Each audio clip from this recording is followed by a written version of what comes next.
ಓಂ ಗುರುಭ್ಯೋ ನಮಃ. ಬಂಧುಗಳೇ, ಒಂದಾದ ಸಮಾಜವು ಸ್ವರ್ಗಕ್ಕೆ ಮಿಗಿಲಾಗಿರುತ್ತದೆ. ಆದರೆ ಸಮಾಜ ಒಂದಾಗುವುದು ಕೂಡ ತುಂಬ ಕಷ್ಟಕರವಾಗಿರುತ್ತೆ. ಯಾಕೆ ಅಂತ ನೀವು ಕೇಳಿದರೆ, ಸಮಾಜದಲ್ಲಿ ಕೆಲವರು ಸಮಾಜ ಒಂದಾಗಲು ಬಿಡದಂತಹ ಜನರಿರುತ್ತಾರೆ. ಅಂದರೆ ಅಂಥವರಿಂದ ಸಮಾಜ ಯಾವತ್ತೂ ಒಂದಾಗಲು ಸಾಧ್ಯವಿರುವುದಿಲ್ಲ.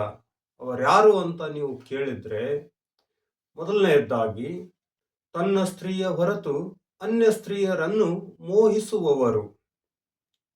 ಸ್ವಲ್ಪ ಕಲ್ಪನೆ ಮಾಡಿ ನೋಡಿ, ಅನ್ಯ ಸ್ತ್ರೀಯರ ಮೋಹಿಸಿದರೆ ಅದರ ಪರಿಣಾಮ ಎಷ್ಟು ಭಯಂಕರವಾಗಿರುತ್ತೆ. ಎರಡನೆಯದು, ತನಗೆ ಸೇರದ ಆಸ್ತಿಯನ್ನು ಬಯಸುವ ಸಹೋದರರು. ಇವರಿರುವವರೆಗೂ ಕೂಡ ಸಮಾಜ ಯಾವತ್ತೂ ಒಂದಾಗಲ್ಲ. ಮನೆಯೇ ಒಂದಾಗಲ್ಲ, ಇನ್ನು ಸಮಾಜ ಏನು ಒಂದಾಗುತ್ತೆ. ಮೂರನೆಯದ್ದು ಯಾರು ಅಂದರೆ, ನಾನೇ ಶ್ರೇಷ್ಠನಾಗಿರಬೇಕೆಂಬ ಆಸೆ ಉಳ್ಳವನು ಅಥವಾ ತಾನು ಶ್ರೇಷ್ಠನಾಗಲು ಪ್ರಯತ್ನ ಮಾಡುವವನು. ಇಂಥವರು ಇರುವವರೆಗೆ ಸಮಾಜ ಯಾವತ್ತೂ ಒಂದಾಗಲ್ಲ ಬಂಧುಗಳೇ. ನಾಲ್ಕನೇದಾಗಿ ಯಾರು ಅಂದರೆ, ದುಡ್ಡಿನ ಹಿಂದೆ ದನದಂತೆ ತಿರುಗುವವರು. ಅಂದರೆ ದುಡ್ಡಿಗಾಗಿ ಯಾವ ಕೆಲಸ ಬೇಕಾದರೂ ಮಾಡುವವರು. ಇಂಥವರು ಇದ್ರೂ ಕೂಡ ಸಮಾಜ ಒಂದಾಗಲು ಸಾಧ್ಯವಿಲ್ಲ.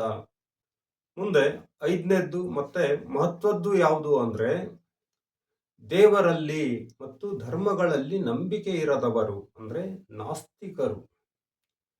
ಇವರಿರುವವರೆಗೂ ಕೂಡ ಸಮಾಜ ಒಂದಾಗಲ್ಲ ಬಂಧುಗಳೇ. ಯಾಕೆ ಅಂತ ನೀವು ಕೇಳಿದ್ರೆ, ಯಾರಿಗೆ ದೇವರಲ್ಲಿ ಮತ್ತು ಧರ್ಮಗಳಲ್ಲಿ ನಂಬಿಕೆ ಇಲ್ಲವೋ ಅವರು ಪಾಪ ಮತ್ತು ಪುಣ್ಯಗಳ ಲೆಕ್ಕಾಚಾರ ಮಾಡುವುದಿಲ್ಲ. ಇವರು ಯಾವ ಪಾಪ ಬೇಕಾದರೂ ಸಹಜವಾಗಿ ಮಾಡಲು ಸಿದ್ಧರಾಗುತ್ತಾರೆ. ಸಮಾಜ ಒಂದಾಗಿದ್ರೆ ಸ್ವರ್ಗ.